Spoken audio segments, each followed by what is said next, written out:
নমস্কার বন্ধুরা, শুভ দুপুর। এখন আমি রান্না করছি কই মাছ আলু দিয়ে সজনে ডাঁটা দিয়ে ঝোল করবো। তো কই মাছগুলোকে আমি আগে নুন হলুদ মাখিয়ে রেখেছি। তো রান্না করতে দেরি হয়ে গেল, একটু দরকার ছিল, বাজারে গেছিলাম, ওই জন্য রান্না করতে দেরি হয়ে গেল। তারপরে এসেই দেখি কর্তামশাই অনেক কিছু সবজি কেটে দিচ্ছে। আমি বললাম হ্যাঁ, এত কিছু কাটতে নেবো না, আজকে জামাই ভোজন খাবো। তো আমি দেখাচ্ছি কিভাবে আমি কই মাছ আলু সজনে ডাঁটা দিয়ে ঝোল করছি। সেদিন দেখিয়েছিলাম কই মাছের তেল ঝাল করেছি, আজকে আমি ঝোল করছি। মাছ করে রেখেছিলাম, কই মাছগুলোকে ভালো করে একটু ভেজে নেব।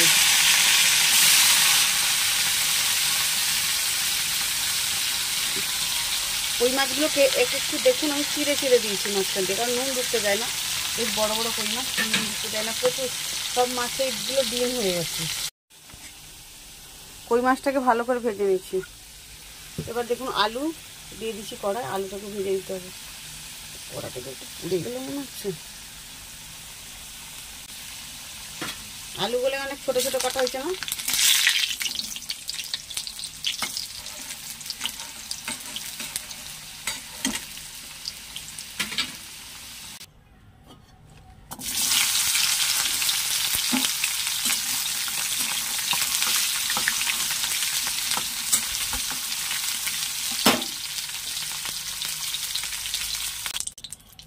সজনে ডাঁটা ভেজে নিচ্ছি।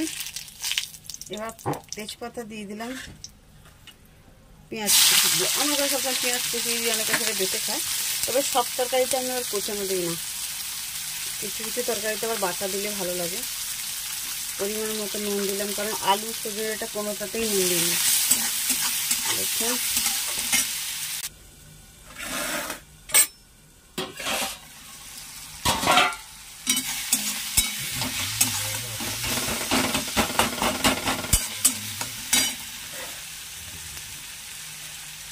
রসুনটা দিয়ে দিলাম।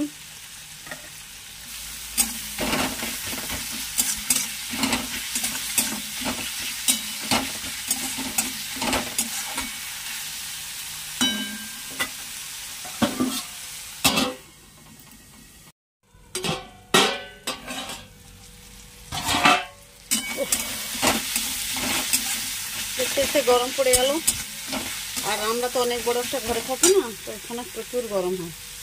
গরমের দিনে প্রচুর গরম। আদা টমেটো একসঙ্গেই দিয়ে দিলাম। প্রচুর গরম হয় এই ঘরটায় আমাদের, কেননা এই ঘরটা এমন একটা বাড়ি, জানালা নেই, ওই জন্য প্রচুর গরম হয়। আমি তো গরমের দিনে তাও পুরো ফ্যান না চালিয়ে কাজ করতে হয়। মেশিনে বসলে ফ্যান চালালে কাজ করতে পারি না।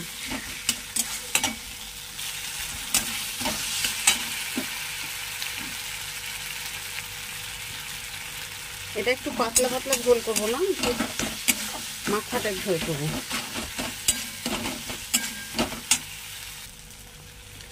এক একটা রান্না করতে যত আমার 20-25 মিনিট লেগে যায়, তো এইটা কি 20-25 মিনিট পুরো করে দেখানো সম্ভব হয় না, বা আপনাদের ধৈর্য থাকবে না এতক্ষণ দেখা। তো ওই জন্য শর্ট শর্ট করে দেখিয়ে দিই।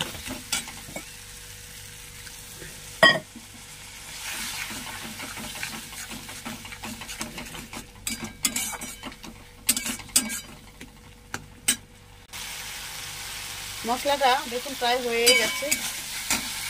আলুটা দিব।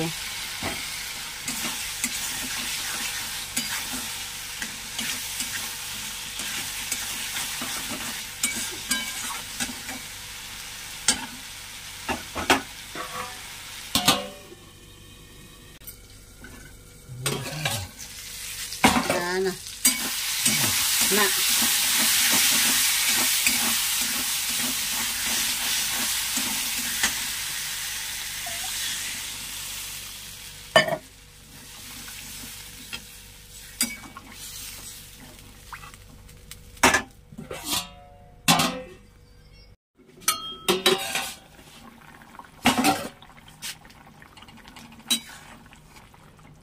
আলুটা সেদ্ধ হয়ে গেছে।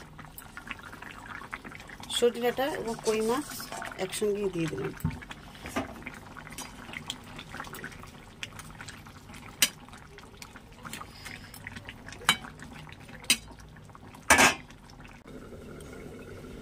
সজনে ডাঁটা আর কই মাছটা দেওয়ার পরে একটু ফুটিয়ে নিয়েছি, ঢেলে দেবো। কই মাছের ঝোল হয়ে গেছে। আর সজনে ডাঁটাটা নরম, আগে যদি দিয়ে দিই, ভেজে রেখেছিলাম, আগে যদি দিয়ে দিই তাহলে ঘেঁটে যাবে না। হয়ে গেছে, এবার আমি এটাতে নামিয়ে নেব।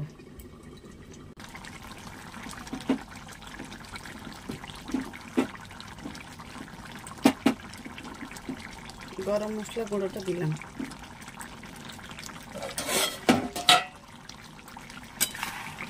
তো দেখছেন মাখা মাখা তরকারিটা হয়েছে, ব্যাস হয়ে গেছে।